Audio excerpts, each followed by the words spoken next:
Thank you for tuning in to the latest edition of the 12 Kyle podcast. Whether you're listening during your commute, while working out, or just relaxing at home, we appreciate you. Every download, every listen, and every subscription means a lot. Up next, the 12 Kyle podcast. Ladies and gentlemen, thank you for listening. Thank you for downloading.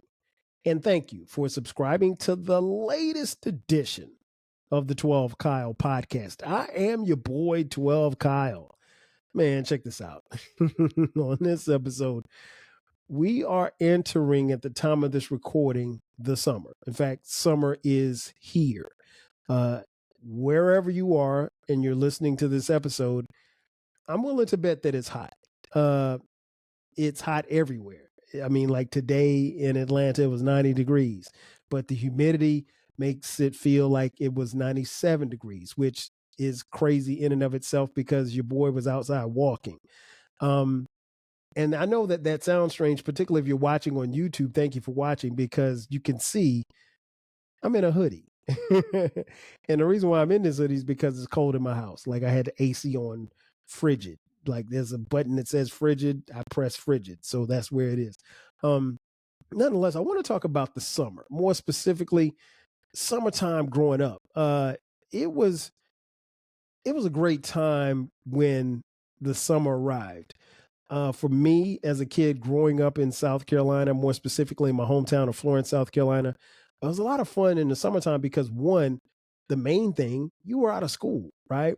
And so what's interesting now, as opposed to how it was back then, how things were back then, as opposed to how it is now, when you got out of school at the end of June, the start of June, unless your friends, at least in my hometown, unless your friends lived in your neighborhood, you didn't see your friends again until school started again. Like, so I went the whole summer without seeing a lot of my friends who I went to school with, outside of the kids that lived in my neighborhood, because you just didn't, there was no social media, there was no Instagram, there was no Facebook or Twitter or TikTok to stay in touch.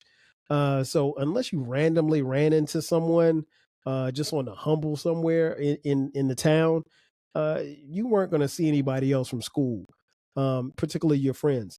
But each day in the summertime brought a lot of fun, brought a lot of activity. And I wanted to come on the podcast and talk about this briefly. I'll give you an example. Like, the day for me started relatively early. Now, I remember getting up mad early, and I'm talking about like 6, 7 o'clock. You get up at 6 or 7. If you're like me, you prepare yourself a bowl of cereal, Frosted Flakes or Captain Crunch. Shout out to Captain Crunch. I love it. I don't know what y'all, I don't care what y'all say about it. I love it. So you get your cereal, you watch TV, and then, when it gets to a certain time, you want to go outside and play, or at least go outside and get your friends so you can go outside and play. But here's the thing, like, my mom, particularly when we stayed in these apartments, we called them the projects. When we stayed in the projects, my mom would always say, like, you can't go to anybody's house early in the morning. Like, she had this thing, like, you don't go knocking on anybody's door before 9 or 10 a.m. And I, as a child, I didn't really understand it, because my thing is, if I'm up, then my boys are up. My friends got to be up just like me. So she didn't want me knocking on anybody's door before 9 a.m. I think 9 a.m. was the operative time to check in with your friends. But so I would do that. So you start the day with a bowl of cereal, wash your face, brush your teeth, the whole nine, put your little clothes on, outside clothes, because we're going to be outside all day. And then I'm talking about the early years, like my I would say my elementary school years. So I would go outside, and then right around 9 o'clock, I go, knock on the door of, my homies like Jonathan and Steven. And so I'd go over their house and, see if they could come outside, and then we'd come outside and we'd play. My brother would be there. My younger brother, Damon, would be with us, and we would literally play whatever. Like, it didn't matter. We would play football, we'd play baseball, we'd play on the playground. We do a little bit of everything. And I think, you know, that time we didn't have like a certain agenda as far as like what we were going to do. It was just really about spending time outside because here's the thing, in the 80s, everything that was happening outside. Trust me, you didn't want to be in the house for anything. You didn't want to be in the house too long. When it was lunchtime, a lot of times we tried to not come home for lunch because you know what would happen? If you came home for lunch and your mom might not be in a good mood, she may tell you to stay in the house. So we wasn't trying to hear that. But, you know, I mentioned like the playground. One of the things that we used to do in our neighborhood, there was a playground. And so on the playground, you had a lot of different things. Um, One thing that you could find on the playground was the merry-go-round. Now, the merry-go-round was, I guess the best way I can describe it for somebody who didn't live through that era, it was almost like a death trap. Like you would literally get on it and somebody would spin it around and you'd stay on it until you know, got dizzy. And I'm not gonna lie. My head's hurting just thinking about it right now. But the merry-go-round was a very popular attraction to the playground. A lot of kids got on it. I actually saw kids get on it and throw up. Um, it was something that I had my turns, but after that, once I did it a few times, I was good on the merry-go-round. I was like, no, I'm not doing this again. Um, Another thing we had on our playground in our apartment complex was a slide. Now, the slide is, you know, it is the one thing that everybody gets on in the neighborhood, right? But the problem is growing up in Florence, South Carolina, our summers were brutal. Like during the summertime, it would be 95, 100, 102 degrees during the day. That ain't the time that you want to get on that slide because that slide, you literally could get third degree burns from sliding down that slide. But we did it anyway. It was a lot of fun. Sometimes people would pour water on the slide and we'd slide and get our pants wet or whatever like that. And we didn't care because guess what? If you got your shorts wet, it didn't matter. You were going to be outside long enough and it was hot enough to where, hell, those shorts and your underwear were going to dry probably within 5 minutes. So it didn't matter. So we spent a lot of time on the slide. Um, we also had a, what do you call that thing? The thing where you have, I think it's I can't remember the name of it, but you sit on one end and the other person sits on the other end and you go up and down, up and down. I can't, I'm drawing a blank. I can't remember the name of it, but like you literally, as you bounce up and down, you could literally hurt yourself. It's the seesaw. I'm sorry. Uh, you literally could, if you're a young man, could hurt your nuts. But we would do that from time to time. We rode bikes. We rode bikes. If you had a bike in the 80s, you had to ride your bike, and the best time to ride your bike was during the summertime. I A lot of times when I go back to my hometown, I marvel at how far we went on our bikes. Like we literally went miles away from my house.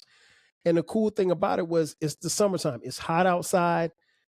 More often than not, nobody cared. I mean, because like your parents knew that you were going to go away, but they knew you were coming back. So as long as you were home before, you know, it got dark, you were fine. Probably wasn't the safest thing to do when I think about it, because yeah, we did ride quite a far ways. And then like for me and my friends, like we would ride over to this neighborhood, and this neighborhood, which was like a neighboring neighborhood, probably about, I don't know, 2 or 3 miles away. And we would go over there and play football because like they quote unquote had some stars over there. So we would take our stars and we play against their stars and we dust them because I was one of the stars. But it was just a lot of fun. It was just a lot of fun. I love riding my bike. Now the key thing about riding your bike is you got to be mindful about where you put your bike down, because people did steal bikes back in the day. I'll never forget, this kid stole my bike, and he lived in the same apartment complex as me. Stole my bike because I left. What happened was, it was summertime. Again, I went inside for some lunch. I didn't bring my bike with me. I left my bike outside right by the bench. And I'm thinking, okay, I'm in the house, for 20 minutes, 30 minutes or whatever like that. Everybody in the neighborhood knows you and they know your bike. I had an orange Schwinn bicycle, 10 speed. Man, that bicycle was so dope.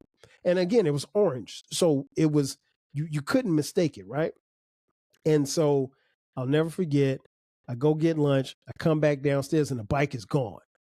And I'm like, who stole my, somebody take my bike. And I'm thinking at first that maybe one of the homies grabbed it, just so nobody else would take it. And come to find out, somebody stole it. And there was this one kid and his family. I'm not going to call his name, Paul Jones. And they were known for stealing stuff. And a couple of days later, now this kid didn't have a bike, but a couple of days later, he mysteriously came up with a quote unquote new bike. And this bike was, instead of it being orange, it was red. Well, the bike looked a whole lot like mine. And so there was some discussion about, you stole my bike. No, I didn't. You stole my bike. No, I didn't. I can't remember how that ended. I just remember my mom being very upset, and we couldn't prove that wasn't his bike, but he lied and his mom lied about the fact that they took the bike, but you live and you learn. I wanted to kick his ass, but I couldn't because my mom told me not to. But looking back on it, I probably should have kicked his ass. So, we rode our bikes. We did a lot of playing outside. Football was the main sport. Honestly, in the summertime, that's when you honed your skills. That's where I developed my game, if you will, playing against not only my friends, but some of the bigger kids as well. And the cool thing about it, we played tackle football. And we had, in our apartment complex, we had this huge grass field, and I thought it was a football field. It was my playground. It was where I played and where I honed my skills. I learned how to catch. I eventually became a wide receiver, and that's the position that I played for Little League football, which I started at the age of 8. And I played Little League football through middle school, through high school, and all the way through college at South Carolina State University. So, had it not been for those summertime games of playing with my friends, I probably would have never played football collegiately. But yeah, the summers were great, man. I mean, I just remember going to the store, and there's a corner store in the neighborhood, and we would go to the corner store. And what's funny is the name of the store. And I think the name still stands. The name of the store that was on the corner was called Four-Way Stop. And the reason why they called it a four-way stop was many years prior to, before I even got there was no traffic light. So you could only, the cars had to come to a stop, and it was based on whoever got to the intersection first, they could go. So it was technically and literally a four-way stop. So you had to, kind of yield to the other person or whatever like that. And I think that I seriously think that store is, I know the store is still there. I think the store is still named Four-Way Stop. And that store has been sitting there, man, probably 45 years, maybe longer than that. But it's been there as long as I can remember. So we would go to the Four-Way Stop, and if you had some money, listen, if you had $1, that would go a long way. We didn't have a lot of money, I'll be honest. And the apartments that we stayed in was for low income housing. We weren't broke, but we didn't have money like that. So it was, we always had what we needed. So I never felt like, like we were struggling or anything. We might have been struggling. I don't know. And even to this day, I don't know how much my mom and dad made. I don't think it was a lot. It definitely wasn't what I make myself. But it was still fun. And we would go to the store, and you have your little $1. You get, your juice, which we call a quart of water, and you get that and some chips and maybe like a honey bun, and all of that would be under $1. And you walk back or ride your bikes back home. And those are just some good times. And again, it's 1,000 degrees outside, but we didn't care. Like, it's interesting because the heat I don't like the heat. I'll be honest. For as long as I've lived in the South all my life, pretty much. So I don't like the heat, and I live in Atlanta. It's hot here. I don't like being. I'm an outside person. I'm an outdoorsman, but I don't like being in the heat, which is contradictory because you have to be outside at some point in time, and you have to be in the heat at some point in time. But I've learned to kind of get accustomed to the heat. I deal with it just like I guess people in the North do, during the wintertime. But I said that to say this. It's hot outside. We're riding our bikes. We don't care. We're drinking water. We're drinking Gatorade. We drink a lot of sodas. Shout out to Coca-Cola and Sprite. Drink a lot of that growing up. Even the Mountain Dew. Mountain Dew's probably the nastiest thing you would want to drink as far as a soft drink, but we drank a lot of it and we didn't care. And we didn't eat healthy because, like I said, we ate chips and stuff like that. And so Doritos, those were a favorite. And so again, it's the summertime, so you got to come if you don't go to the store, you got to come home for lunch. So you got to make a peanut butter and jelly sandwich, or ham and cheese, or for those of you who ate bologna. Now, I'll be honest, never been a fan of bologna. Never been a fan of fried bologna either. And people people would always tease me and say, "Man, you think you're rich?" I know I'm not rich. It never appealed to me. So I wasn't. So like if we didn't have, like, let's just say we didn't have peanut butter or jelly and bologna was the only option, I ain't eating. And then like I had friends who in the summertime, we were told that one of the ways to stay cool is to eat a particular fruit.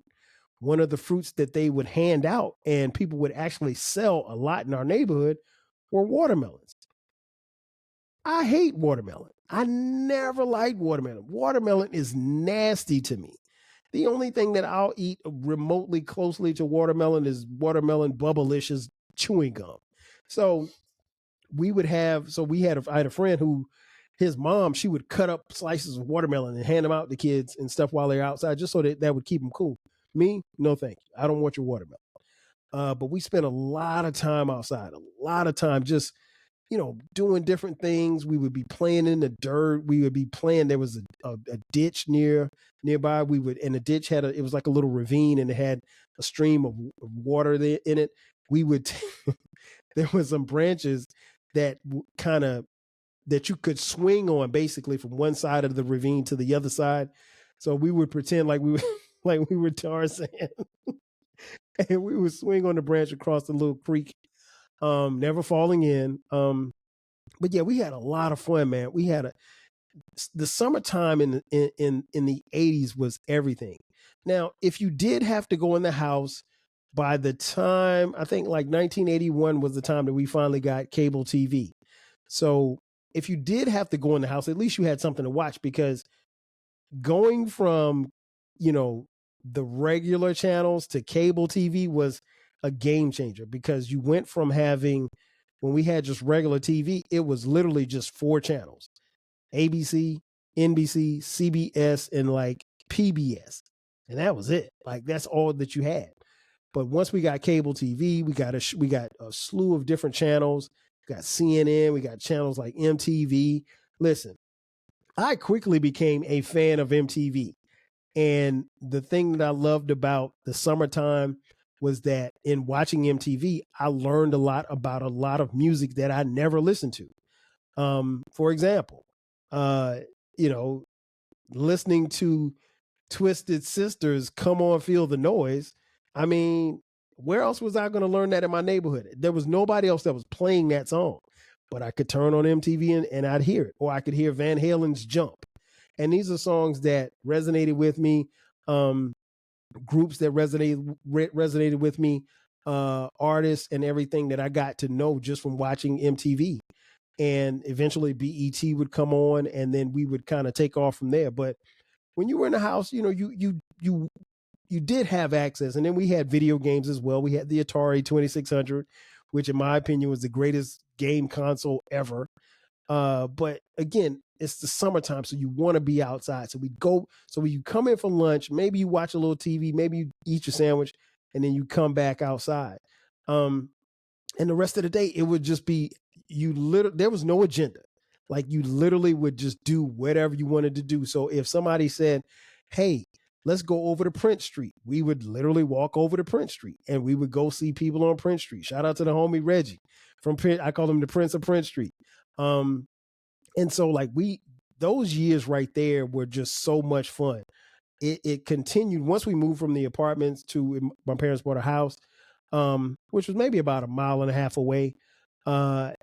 We were closer to my school, and the summertime was still cool then as well. We spent a lot of time outside, hanging out with our friends, racing. We rode our bikes. We jumped ramps. We did a little bit of everything. By the time I got to middle school, my parents got divorced, and we moved to the other side of town and the north side. And now that was a game changer because now we're in a better neighborhood, a very quiet neighborhood. We're in Spalding Heights. If you know, you know. And so, that was different in and of itself because even on my street, everybody knows everybody. Everybody's been on that street for like 10 plus years by the time we get there. And we had a pool and we had a huge driveway. And so we would play as I got older. By the time I got to middle school and then especially in high school, summertime consisted of my boys coming over and we played 3-on-3 in the driveway. And my driveway was literally like the Fabulous Forum or Boston Garden. We had legendary pickup games there.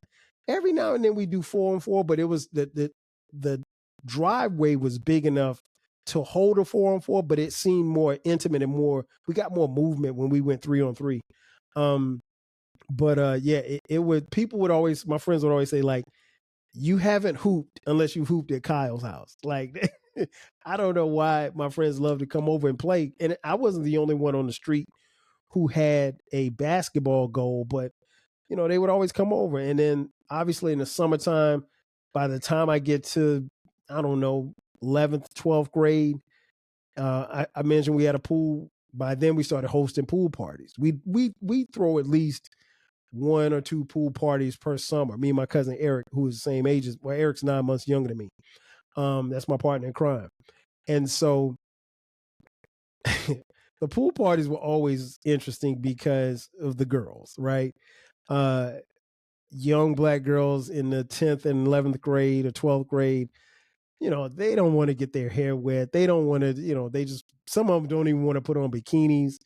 But there would always be that one girl that showed up, in a bathing suit and she ain't shaved. And as little hot young boys, we love that. We love that. I don't know why she would come to a pool party like that, but hey, we didn't care. We were looking. But it was dope, man. It was dope. And by the time we were seniors in high school, we had a couple pool parties and we would throw some food on the grill and we got it in, man. The summers were dope. I mean, like I can't tell you that I had a bad summer. By the time I get to college at South Carolina State University, the summers are on another level because now it's the crew. Now it's girls. Now it's basketball every day. And I mean, like we literally would hoop every day. And I just remember one day, fellas came over because they would always come over probably about 5:00. And now it's still hot outside. We hoop for a couple of hours and, so now it's dark and everybody would go home and shower and then they come back to my house. And I'm like, why y'all keep coming to my house? They're like, man, this is the hangout. My house literally became the hangout spot. And it was cool. Listen, my mom and my aunt loved the fact that kids would come over and kids always felt welcome in my house because we had this huge den where we would just kind of hang out in the den. And, like if we had girls come over or something like that, or any company, we kick it all in the den. But it's just, like as a kid, a young man, I'd like to leave my house. Like I don't want this girl coming over here. I want to go somewhere where she is or vice versa. But yeah, my house was always the hangout spot with the fellas. Still is to this day. I got so many stories. A few of them I can and will tell on this podcast. The crew rules may not allow me to tell a few, but the ones that I can tell, I'll tell on this podcast. But the summertime was dope. It was dope, and the summers got better each year as I got older. And now as an adult, the summers don't, they don't hit the same, because like you have responsibilities. So, it's not like I have all day. I mean, like I work a 9 to 5, and when I log off, I can step outside in my yard and cut the grass, which is something that I enjoy doing. But I don't spend as much time outside as I probably should. I really enjoy the time that we have here in Atlanta, and more specifically, uh, before it gets really, really hot. But right now, at the time of this recording, we are headed into what we call the dog days of summer. The days where it's 95, 96, 97 degrees. The heat index is like 105, 110. And it's really, really tough for you to breathe outside if you have respiratory issues. I don't, and I move freely outside. I don't have any restrictions. But for some people, it's very tough. So I recognize that. But summertime is still fun. Obviously, we have more light hours, so I try to get outside and do something. If it's something in the yard, or just get outside and just be out. But I do love being outside. And again, the summertime is it's a good time. Again, the schools are out, so there's less traffic. With me being a father, the kids are home, so kind of occupying them. Now that's some of the differences is with their childhood and my childhood is that my kids don't really hang out outside like that. I remember one time when our oldest two were younger, I sent them outside for something, and I told them to go outside and play. And they were outside for about 15 minutes. And they came back in the house and they said, "Dad, it's too hot." There's no such thing. There's no such thing as it being too hot. It's never been too hot. It was never too hot in the 80s. Granted, it was probably 1,000 degrees, but we still were outside. We were still on the playgrounds. We were still on our bikes. We were still going to get ice cream. We were still going to the four-way stop store. We did it all. And so, like, to hear kids nowadays talk about it being too hot to be outside, that's nonsense. But, we've raised kids to be inside because everything for them happens inside or on their phones. Fortunately for us, everything happened outside because the summertime, that's where you wanted to be, outside, because everything happened then. Honestly, I wouldn't change it for the world. I've learned to appreciate those years and the time that we've had in the summertime. And there are days where I wish I could just jump in a time machine and go back. Since there's no such thing as a time machine, I do feel fortunate that I do have those memories.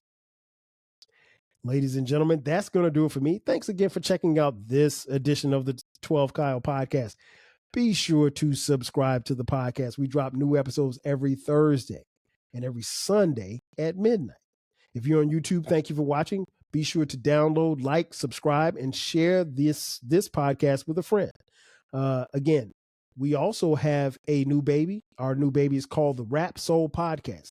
You can find the Rap Soul Podcast wherever you're listening or watching this podcast, because it's on YouTube as well. The Rap Soul Podcast is the intersection where we have discussions about music and artists from the 80s, 90s, and the 2000s when it comes to rap, soul, hip hop, and R&B. Simply put, folks, it's the best music podcast that you've never heard. So make sure that you check it out. If you'd like to contribute to this podcast financially, hit us up on Cash App, $TWELVEKYLE.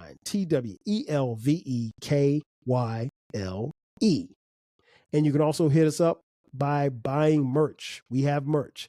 Just look in the description box and click the merch sign, and you can buy 12 Kyle t-shirts, hoodies, as well as coffee mugs. We got it for the low. Once again, I am your boy 12 Kyle. I'll catch you guys next time. 5,000. Cheers. Thanks again for listening to this episode of the 12 Kyle podcast. If you enjoyed this episode, make sure that you hit the subscribe button and share this podcast with a friend who needs the 12 Kyle podcast in their life. Every listen, every download, and every share helps us grow. Thanks for being a part of the 12 Kyle podcast community. We appreciate your support. We will catch you next time. 5,000.